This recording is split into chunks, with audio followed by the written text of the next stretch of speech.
Um, Today I want to talk a little bit about a path that became aware of this week. Or I guess it's been since Burning Man. This path has been pretty fantastic, pretty amazing. At Burning Man and since Burning Man, there's been a number of experiences that have really made me feel that sensation of being in alignment, where I'm just feel like my personality, my ego is totally steps out of the way, and I surrender to my inner truth, to the divine flow, and then the words, the actions, the thoughts, the things that flow from me are not do not come from my conscious, monkey brain. They're coming from my Christ consciousness, from my Buddha nature, from my the pipeline to the collective unconscious, to source. And it's certainly not a 24/7 feeling, but I've had some pretty profound ones in the last month, and they've been anchored and felt more real even as people have shared their experiences as we interacted, and as kind of affirmed and confirmed that they were, I guess they felt that too, whether that was on the pink ride or that was the way the video put together, and some of the words I said during that video and then I recorded. I mean, there were things that I listened to this video that I made, even after editing it, I rewatched it and I was like, I wrote down what I said. I said, like, let go, open, and flow. I was like, where did that come from? I love that. That's like the new tune in, drop out, except it's not the new, but my version of it. Let go, open, and flow. And so I've had a number of kind of feeling like almost there's so much affirmation, so much positive reinforcement that that I just feel almost like a different person, to the point that for the first time I was talking to Carpo, my life coach, and we were meeting, and I said, I'm really feeling, and it was really embarrassing to even say this, was like, I'm really feeling like my role, my purpose is almost like a minister. I mean, not for the church or a church, but just,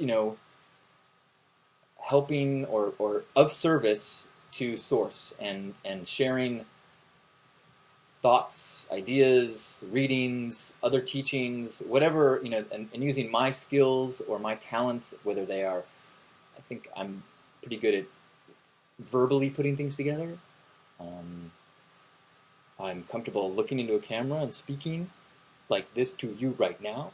And so, feeling like this is the whatever things that I have, with whatever talents and skills the universe has gifted me with, that my role is as a minister.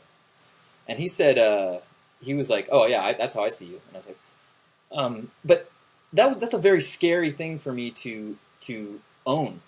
When my grandpa died, I was very much feeling like, oh, I don't deserve to do this without you. Like, I'm not. But over the last year, and especially the last few months, I've really been feeling like, well, maybe. Not that means, well, I guess this is where the path gets important, is because as I started to accept that and embrace it and own it, well, I started having some pretty profound experiences of like, wow, I'm feeling life differently. Two in particular came to mind recently. One, I was walking up to the corner market, and as I walked, everything my eye, every object, every plant, every tree, every sign that I caught my eye, I had this flash of like, it's history. How did it get here? Who put it together? How was it constructed? How was it mined from the earth and then came together? This kind of like life flashing before your eyes for everything that I saw. And it was just like this, wow, the world just became so rich with information and stories, and it was like, whoa. And I think that part of that is because, not so much in the last couple weeks, but leading up to Burning Man, I was practicing meditation. And when I say practicing meditation, I'll say what I mean by that is practicing being present. My friend Jason sends a text. We send a text to each other with how many minutes we meditated that day. And I mean, it's rarely more than 5 minutes. But even spending 5 minutes, not trying to clear my mind, just trying to stay focused on that presence. What am I experiencing in this moment? And every time I go into thoughts and stories and to-dos, and when gently going, no, this moment, this breath, this sensation, whether it's sounds. The sounds are not distractions. The sounds are merely part of this now moment. And if they take me into a story about, I got to fix my car, whew. And I think the practicing of that has had a more dramatic effect than I realized, just in terms of being able to be aware and be in gratitude for the awarenesses that I'm privy to. And then the other thing that happened recently, I was driving the Hugmobile around, and when you drive a massive pink vehicle around, it's a similar experience as to walking into a store with pink hair, where you're kind of demanding attention. And sometimes if I'm not like psyched up, it can be like an overwhelming feeling of like eyes on me. And that's a dangerous thing, because if people pick up on that, they instinctively almost judge and attack, whereas if I am then they seem to be like, look at that. But I was driving, and I started noticing all these people. It was rush hour time, and I was going through residential areas. There's lots of cars and people on the street. And I started seeing everybody like puppies. Like, I didn't see them as puppies, but in looking back at what the feeling I had, that's what it was. It was kind of like, I don't know anything about them. I can see their clothes, the wrinkles on their face, the twinkle in their eye, the car they're driving, the clothes they're wearing, which is all meaningless, right? It's all, but beneath that, I was aware of this beautiful, innocent, divine core that may or may not have any access to the outside world because of all the layers of personality and ego and stuff that's on top of it. But I was seeing it in everybody I saw, and just loving them and loving them and loving them. Not connecting on an eye. I wasn't connecting eyes with these people. I was not, having that connection experience. I was more an appreciation of it, like puppies. Like I wasn't like bonding with the puppy. I was just like,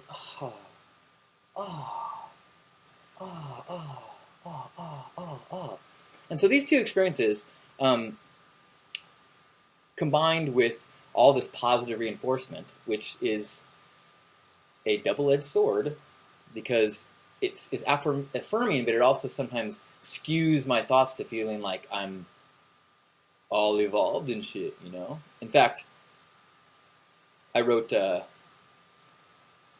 think I wrote something about, I know that I'm always midway on the path, but the truth is I was starting to feel like I was getting a little closer to the end. Which is why the universe decided to kind of knock me upside the head and give me some healthy doses of frustration this week. And my first instinct to having frustration was to have frustration about the frustration.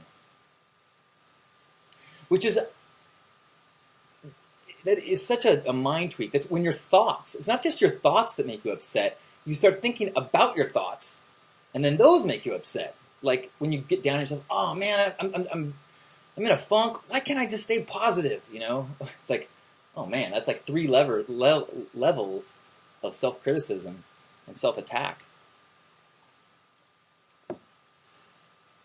And so, this is not actually talking this through in the earlier Hug Nation was helped me try to kind of come to peace with this. You know what? Because my first thought was, oh man, here I was thinking I was all great, and feeling like, I can, I'm comfortable that I wrote a book. I feel like I'm confident enough that I deserve to have written that. I feel confident enough to say, hey, come to Hug Nation. I feel confident enough to lead the camp. I feel confident enough, like, yes, I am worthy. And then this frustration, kind of, lame that I felt. My ego took that as like, see, you are shit. You ain't nothing. Remember what I was telling you earlier? Who the hell are you to be talking like this? And it was like, ooh.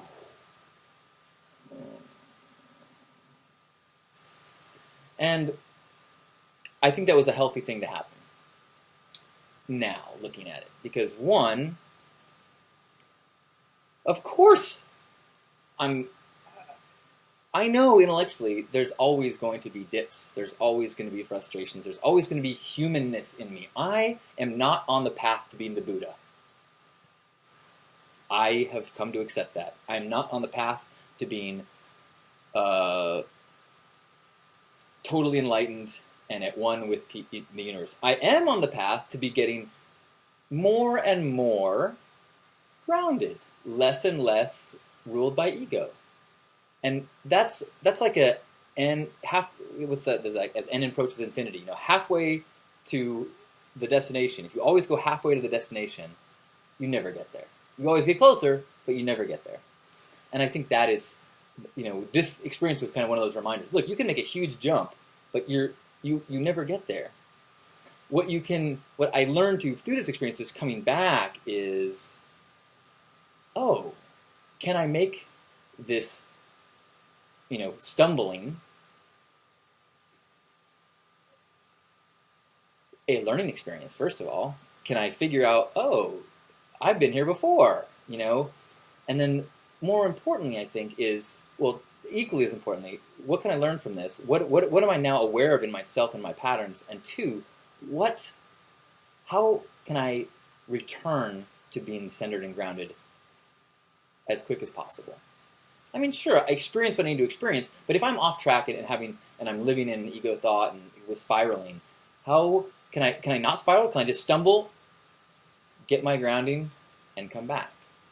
And I think that is what the growth is at. That's as it approaches, halfway.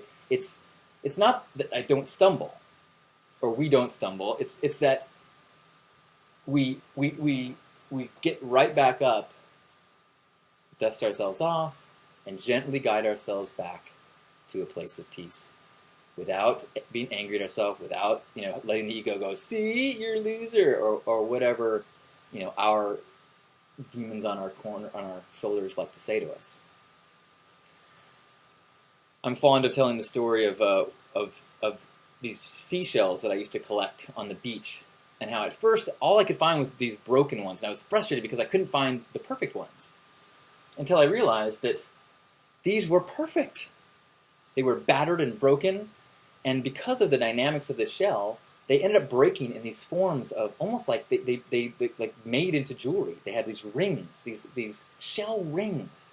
That was unbelievable. And the more I thought of it, I'm like, not only are they beautiful and perfect in their non-new state, my untrained mind saw it as damaged or not right, but it became this beautiful reminder of being midway on the path. This broken, flawed in my old mind shell was actually midway on its glorious journey from beginning as a fresh shell to end as a piece of sand.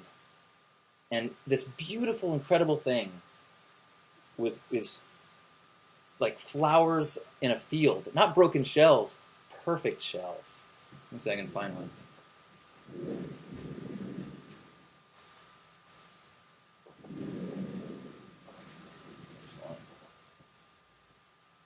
And then they break down even further into like this. Just a little ring. How cool is that? Who am I to say this isn't perfect? Only the preconception of what I think it's supposed to be. So, this week has been a exercise in